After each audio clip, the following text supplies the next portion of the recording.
একদম মশলা দিয়ে খিচুড়ি রান্না করছি। হ্যাঁ, এই রান্না করছি, এই যে মশলা দিয়ে খিচুড়ি, লেটকা খিচুড়ি।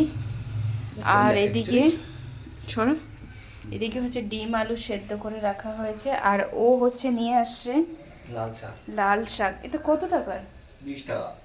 বাবা, আমি বলছিলাম 2 মুঠো আনতে। শাকটা ফ্রেশ আছে, দেখাই। 5টা 20 টাকা শাকগুলো, খুব ফ্রেশ। হ্যাঁ, বৃষ্টি তো নামবেই। এই যে লাল শাক বেছে রাখবো কালকের জন্য, কারণ খিচুড়ির সঙ্গে তো আর এই শাক খাওয়া হবে না। আর বাইরের ওয়েদারটা দেখুন, একটু আগে আপনাদেরকে ভিডিওতে দেখিয়েছিলাম একটু আলো ছিল, এখন তো একেবারে অন্ধকার,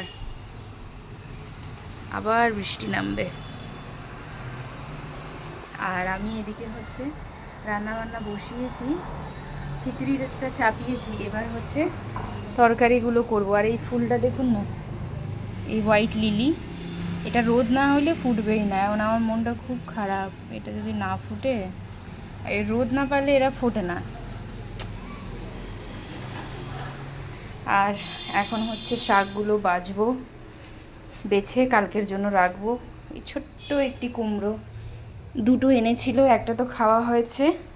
কালকে হচ্ছে এই কুমড়ো দিয়ে আলু দিয়ে ছক্কা করব, ছোলা দিয়ে।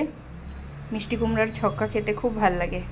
তো এখন কেটে না রাখলে সকালবেলা আর এগুলো কাটতে গেলে রান্না আর দেরি হয়ে যায়। এগুলো কেটে বেছে এখন ধুয়ে সব রেডি করে ফ্রিজে রেখে দেবো।